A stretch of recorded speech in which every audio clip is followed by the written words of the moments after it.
그리고 취재 거부가 네. 공직자의 자유라기보다는 취재에 응해야 되는 공적인 책임의 영역이지 이게 어떻게 자유의 영역입니까? 공직자니까 네. 공적인 영향이 있는 그러니까 걸 취재하는 거니까. 취재를 못하도록 거부하는 것은 공적인 이익이 있을 때 이것은 지금으로선 취재에 응하기 어렵다. 네. 이렇게 양해를 구하는 것이지 취재 자체는 취재에 응하는 것은 책임이자 의무의 영역으로 얘기를 하지 누가 자유의 영역으로 얘기합니까? 그게 자유라 그러면 내 멋대로 하세요.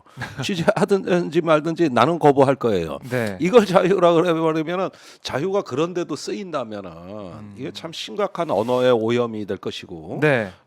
그러면은 뭐 저기 그걸 거부할 자유가 있으면은 가족 간에도 뭐 가족의 의무를 다하지 않을 자유가 있는 거고 학교에서 스승과 제자 간에도 수업을 안 할 자유도 있는 것이고 네. 뭐 의무가 다 자유로 바뀌면 어떡합니까? 그건 나라 망하는 거예요.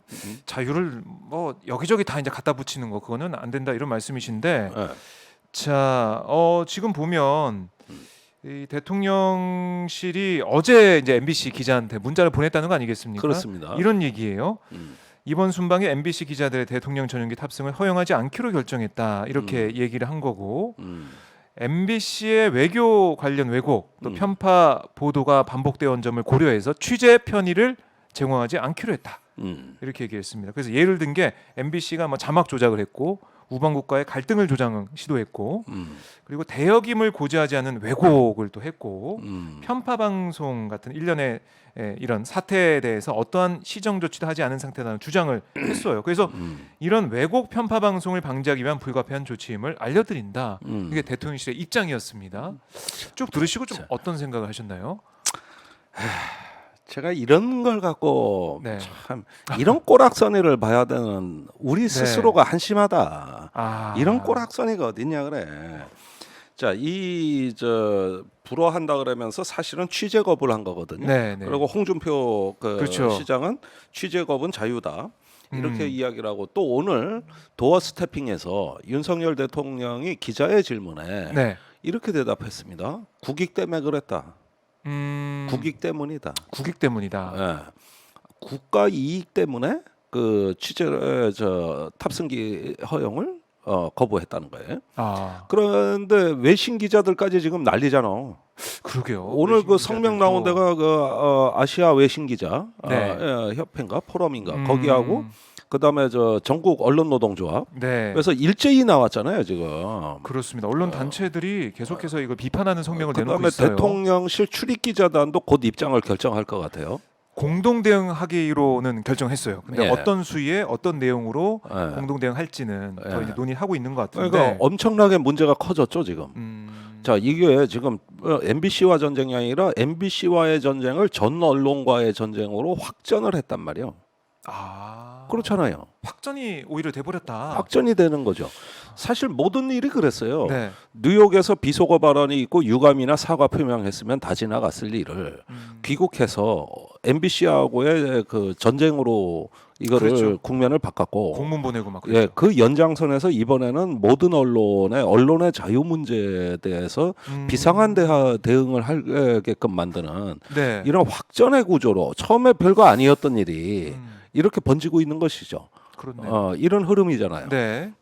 그런데 확전을 시켜서 예.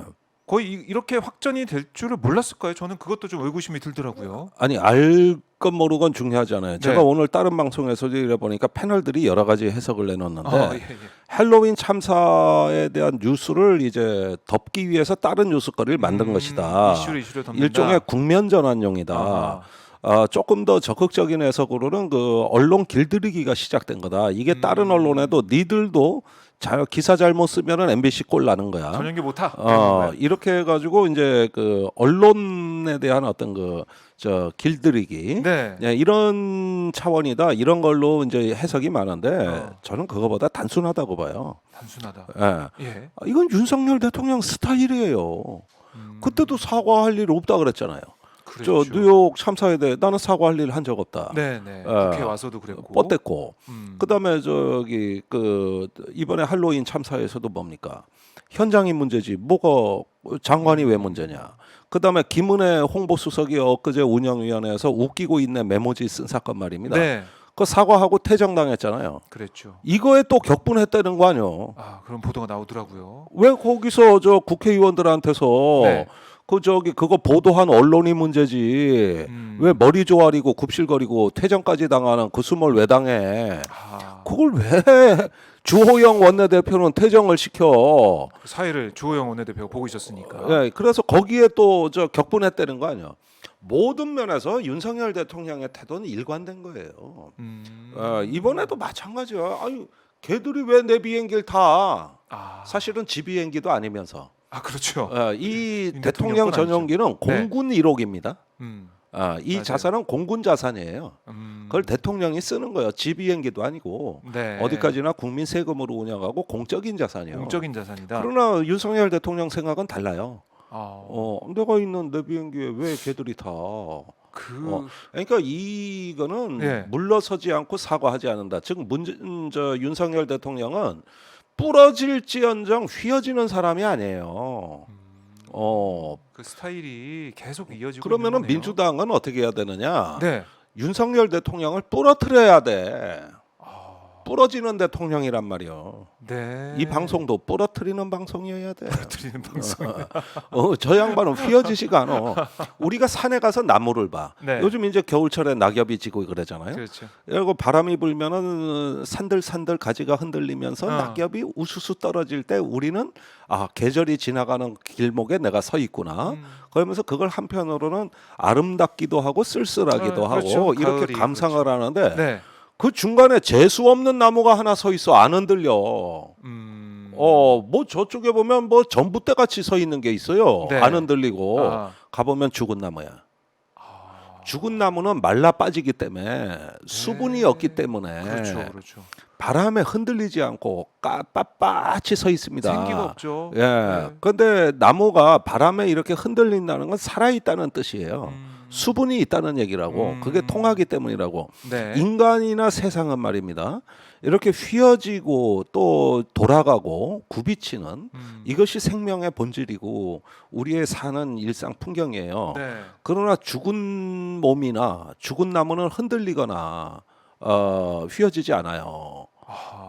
그건 식물이건 동물이건 마찬가지란 말이에요. 예. 근데 윤석열 대통령도 부러지는 사람이지 네. 이 사람이 휘어지거나 이럴 사람이 아니에요. 이걸 뭐 어떻게 야당에서 대응할 그러니까 때 이미 내가 보기엔 죽은 권력인데 네. 이거 좀 심한 표현 같지만은 이런 거를 밥 우드워드라는 워싱턴 포스트의 저 워터게이트 사건을 폭로한 대기자죠. 기자. 예. 그 사람이 트럼프 대통령이 그 언론과의 전쟁을 엄청나게 했잖아요. 백악관에 CNN 기자 출입증을 뺏어버리고 네. 또 FBI 코미 국장을 불러가지고 저 내가 보기 싫은 언론이 있는데 걔 잡아들여. 이랬던 게 또 폭로가 되고 그랬을 때 네. 밥 우드워드가 트럼프를 직접 인터뷰하고 이걸 취재했잖아요. 네. 그렇죠. 그러면서 그 공포라는 책에서 어. 트럼프의 정치 권력, 트럼프를 어떻게 표현하냐 하면은 행정권의 신경쇠약이다. 그러니까 그 신경쇠약이라는 게 뭐예요? 지치고 힘들고 그러면서 이렇게 우울해질 때 더 네. 공격적이 되고 그러면 날카로워지고 그렇죠. 어떨 때는 식욕이 떨어지고 네. 이러는 건데 지금의 윤석열 정부의 행태를 보면은 불필요하게 공격적이고 그다음에 남의 자유를 침해하고 네. 그러면서 헌법의 가치를 갖고 논란을 만들고 이래서 이게 뻔히 커질 사안이라는 걸 알고도 네. 이라는 게 뭐 국면 전환용이다 뭐 이런 식의 어떤 정무적 계산보다는 이것이 바로 윤석열의 권력의 신경쇠약 증세다. 그리고 사실은 이 정부가 그럴 만도 해요. 지지율이 뭐 30% 항상 대. 바닥에서 벗어나 본 적이 거의 없고 외신에서 좋은 기사가 나온 적이 거의 없고 이러면서 뭐 경제, 안보, 사회 다 문제가 돼 있고 이러는 가운데서 신경쇠약 증세 네. 이런 부분들입니다. 이게 이제 어떤 그 죽음으로 가는 하나의 어떤 노화 현상이기도 하고 네. 또 어떤 생명력이 충만되지 않은 죽은 권력. 사실은 뭐 그 주변에 누가 있습니까? 윤 대통령 주변에. 주변에 그 앞에 가서 바른 말 할 참모가 한 명이나 있어요. 그건 죽은 조직이에요. 그러니까 이렇게 확전을 시켜서 음. 과연 이제 국민들 입장에서는 또 혼란스럽고 음. 당연히 또 이제 반발이 나오면서 음. 이 기자들도 강하게 아마 이번에 이제 대응할 것도 같은데 음. 이렇게 기자들과의 싸움 확전을 시켜 놓는 게 윤 어. 대통령 입장에서 뭐 스타일도 있다고 하셨지만 이게 뭐 도움이 된다고 생각을 해서 이런 행동을 하는 걸까요? 앞으로 아니 국정 운영에 그러니까 뭐 대해서? 일각에서는 지지층을 결집하고 극우 세력을 결집해서 네. 이런 걸 통해 가지고 자기 어떤 그 집토끼라도 음. 관리해 나가겠다는 의도로도 포석을 하거든요. 예. 네. 그것도 달성되기 어려운 목표입니다. 그래요? 이런 식으로는. 그러니까 이 MBC하고의 어떤 싸움을 선동함으로써 거기에 열광적으로 이제 그 참전을 하는 네. 예, 이런 어떤 그 지지층을 만들겠다 이런 부분들인데 음. 물론 다 그런 면도 있겠죠. 없잖아 뭐 그런 이유는 없겠습니까? 그러나 이 사람은 성정 자체가 네. 남한테 내가 왜 고개 숙여? 왜 사과해? 왜 사과해? 네. 그런 어떤 그 저 오야분 기질에서 이런 것들을 다 조직을 관리하고 경쟁자를 상대하고 연관이 돼 있는 거고. 이런 부분들이 너무 노골화된 거예요. 그런데 이게 굉장히 위험한 겁니다. 그러니까 그 우리가 한 사회가 민주주의가 무너지고 하나의 어떤 그 권위주의가 부활하는 징후의 맨 첫 대목에 네. 그게 되게 5단계로 진행되는데 1단계가 언론과의 전쟁으로부터 시작합니다. 가짜 뉴스와의 전쟁. 이걸로부터 시작을 해요. 네. 몇 가지 사례를 들어보면 그 아까 트럼프가 네. 집권하자마자 언론과의 전쟁으로 집권을 시작했다. 음. 그러면서 가짜 뉴스 뭐 이런 것들과의 전쟁이라 그러고 언론을 노골적으로 편파적으로 관리했다. 하지만은 푸틴도 보십시오. 우리가 모스크바에서는 제한적이지만 언론의 자유가 있긴 있었거든요. 그런데 2021년에 네. 푸틴이 아주 의미 있는 그 법안에 서명합니다. 가짜 뉴스 방지법. 우리는 그 행위가 예. 그게 이후에 음. 그 우크라이나 침공으로 이어진 어떤 푸틴의 공격적이고 독단적이며 일방적인 어떤 그 의사결정의 시작점으로 인식을 해요. 언론에 대한 예, 그런 조치가 그렇습니다. 그리고 우크라이나 전쟁이 올해 2월 24일 날 발발하고 한 달 후에 푸틴이 그 검찰 그 저기 부장 총장들을 다 소집합니다. 네. 거기에 한 200명 정도가 모여요. 그때 푸틴이 1시간을 연설합니다. 그런데 검찰에게 굉장히 그 많이 강조한 게 우리 모스크바 언론에 미국의 스파이들이 너무 많다. 이걸 색출하고 잡아내라는 거예요. 그런데 검찰이 거기에 복종을 한단 말이에요. 네. 그러니까 전쟁을 일단 벌린 상태고 그런 어떤 탄압이 가해지면서 러시아의 이제 그 주민들이 외부 세계 정보를 알래야 알 수가 없는 정권의 일방적 프로파간다가 시작된 겁니다. 이게 오늘날 우크라이나 전쟁을 아주 그 악화된 상황으로 네. 내몰리는 1차적인 배경을 이루고 있어요. 이게 언론의 중요성 다시 한번 우리가 일깨울 수밖에 없는데 우리도 그러면 언론에 대해서 이 정부가 예. 그런 식으로 좀 통제하기 원하는 자유를 제약하기 원하는 이런 거라고 볼 수가 있을 걸까요? 그러니까 언론에 대해 가지고 예상했던 것보다 훨씬 가혹한 조치라든가 뭐 국민의힘이 떼거지로 몰려가서 시위를 하질 않나 항의 방문을 하고 질문서를 보내고 네. 뭐 또 제소를 하고 고발을 하고 예. 거기에다 전용기에 이제 그 탑승을 불허하고 이런 일련의 사태로 나가는 그거는 뭐냐면은 지금의 윤석열 정부가 참사 이후에 네. 하나의 어떤 권위로 회귀하는 1단계 길목에 있는 현상이라고 봐야 되겠고요. 예. 이에 대해서 그 데니얼 레베츠키하고 네. 아니 스티븐 레베츠키하고 데니얼 지블렛이라는 두 학자가 공저한 어떻게 민주주의는 무너지는가. 이게 2018년에 나온 책인데 네. 민주당 쪽에서 가장 많이 읽힌 책이죠. 박근혜 정부를 이제 보고 나서 네. 가장 많이 읽힌 책인데 이 책이 트럼프를 연구한 책이에요. 그런데 여기에서 아주 중요한 규범 두 가지를 얘기합니다. 트럼프 때를 보면서 그게 몇 단계로 민주주의가 무너지는 그 징후들을 쭉 보는데 이 책에서 민주주의가 유지되는 네. 가장 중요한 규범을 두 가지로 제시합니다. 여기에서는 뭐라 그러냐면은 어떤 정치적 경쟁자도 얼마든지 투표로 권력자로 선출될 수 있는 가능성을 인정하는 상호 존중. 두 번째가 제도의 사용을 절제하는 거. 그러니까 제도의 사용. 제도의 사용. 예컨대 이 정부가 수사권을 권력으로 본단 말이야. 그렇죠. 수사권. 수사권. 임명권, 인사권 이런 것들을. 그래서 자기는 권력자라고 보는 거고 네. 그걸 통해서 통치하겠다는 건데 어. 이런 권력의 사용을 절제한다. 이게 민주주의에 있어 굉장히 중요하다는 거예요.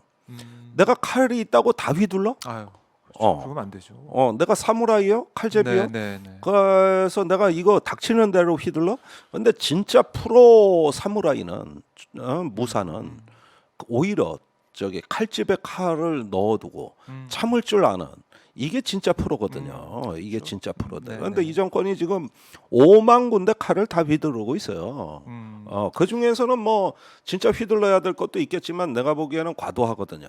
그게 뭐 전 정부에 있었던 그런 일들 뭐 줄줄이 다 수사를 하고 있는 거고 지금 수사하고, 야당 대표 고소 고발하고 별의별 거 다 관련해서도. 하죠. 네. 그런데 이런 그 제도의 사용을 절제한다. 그러니까 트럼프가 그걸 남용한 사람 중에 대표적 인물입니다. 그 FBI 국장을 불러가지고 네. 저기 그 뮬러 특검이라고 있잖아요. 트럼프 선거 캠프가 러시아하고 연계돼 있다. 이런 걸 조사하는 특검입니다. 네. 근데 실제로 그 러시아에서 페이스북이나 이런 어떤 그 미국의 SNS에 침투해가지고 노골적으로 그 힐러리 클린턴을 낙선시키고 네. 트럼프를 밀어주는 이런 식의 어떤 그 해커가 있었단 말이죠. 네. 그러니까 이런 거라든가 여러 가지 그 트럼프의 그 러시아 커넥션을 조사하는 뮬러 특검을 중지시켜라. 그다음에 그런 걸 거기서 그 나오는 정보가 언론에 보도된 경위를 조사해서 그 기자 잡아 쳐넣어라. 이걸 주문한 거지.